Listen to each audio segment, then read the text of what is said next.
केंद्रीय वित्त मंत्री निर्मला सीतारमण ने आज लोकसभा में अंतरिम बजट पेश किया और बजट में इंफ्रास्ट्रक्चर और हाउसिंग पर ज़्यादा जोर दिया गया है। हमारे साथ इस मुद्दे पर बातचीत करने के लिए हैं योगायतन ग्रुप के चेयरमैन डॉक्टर राजेंद्र सिंह जी। ये जो ग्रुप है ये दरअसल कंस्ट्रक्शन, रियल एस्टेट, पोर्ट और रोड व्यवसाय में जुड़ा हुआ है। सर, आज का जो बजट आया है खास करके इंफ्रास्ट्रक्चर पे बहुत ज़्यादा जोर दिया गया है, तो आप किस तरह से देखते हैं कि ये किस तरह से ज़्यादा असर देगा देश के विकास में? सारे बजट जो आते हैं गवर्नमेंट के, इसमें सब में प्रधानमंत्री जी का ही विजन है। और प्रधानमंत्री जी का ये विजन है कि इंफ्रास्ट्रक्चर देश के प्रोग्रेस की सबसे बड़ी कड़ी है। तो वो पोर्ट में, रोड में और इंफ्रास्ट्रक्चर के और जितने भी आयाम हैं उन सबको एड्रेस कर रहे हैं। आप देखिए पूरे देश में रोड की कनेक्टिविटी उन्होंने कर दी, एक्सप्रेसवेज का जाल बिछा दिया है। गति शक्ति एक गेम चेंजर है मोदी जी का जो प्रोजेक्ट है। इससे सारे ही पोर्ट रेलवे से कनेक्टेड हो जाएंगे और उससे जो सड़कों के द्वारा ट्रक्स आने का जो लोड है रोड्स पर, पोल्यूशन जो हो रहा है, वो सब में बहुत बड़ी रिलीफ होगी।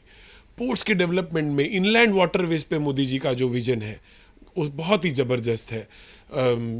सोनोवाल जी जो उसको मंत्री हैं उसको फॉलो कर रहे हैं और अलग अलग जगह इनलैंड ड्रेजिंग हो रही है, जिससे कि हमारी रिवर्स यातायात के लिए और माल ढुलाई के लिए काम में आ सकें। और जैसा आप जानते हैं कि वाटरवे जो है वो रोड और रेलवे के कंपैरिजन में बहुत सस्ता है।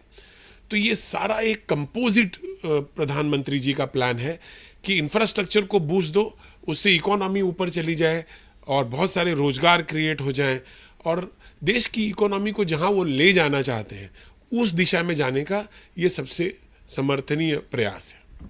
तो ये इसमें बात होती है कि औद्योगिक क्षेत्र को तो इसमें बूस्ट मिलेगा ही, लेकिन क्या आम आदमी को भी इससे कुछ बूस्ट मिलेगा? ठीक है, आदमी पहुंच जाएगा, कनेक्टिविटी बढ़ेगी तो जल्दी पहुंच जाएगा, लेकिन उससे आम आदमी किस तरह से उसको फ़ायदा होगा, लाभ होगा?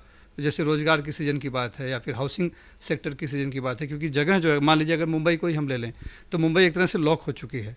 तो जैसे अभी अटल सेतु बना है तो लोग नई मुंबई में एक और मुंबई बनाई जा सकती है या लोग जा सकते हैं। तो इस तरह से कैसे फ़ायदा होगा? देखिए इंफ्रास्ट्रक्चर के प्रोजेक्ट जो है ना, आपको शायद पता नहीं होगा, जैसे अभी वो राम मंदिर का निर्माण है और वो हर बड़े तीर्थ स्थल को कॉरिडोर में डेवलप कर रहे हैं। आपको पता है ये टूरिज्म जॉब क्रिएशन का सबसे बड़ा साधन है। मल्टीपल लेवल पे जॉब क्रिएट होते हैं।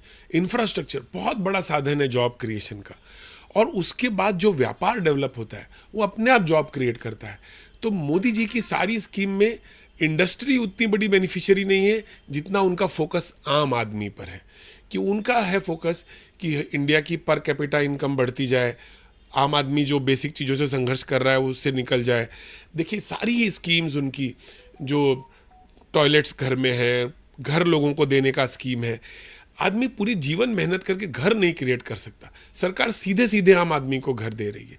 ये सारी स्कीम्स जो हैं ये आम आदमी के लिए बनी है और जो उनका विजन है पूरा उसी दिशा में काम कर रहा है। धन्यवाद। तो किसी भी देश के आर्थिक विकास की बुनियाद होता है इंफ्रास्ट्रक्चर, और प्रधानमंत्री नरेंद्र मोदी उसी पर फिलहाल काम कर रहे हैं। मुंबई से कैमरामैन अमित पवार के साथ सुनील सिंह, NDTV इंडिया के लिए।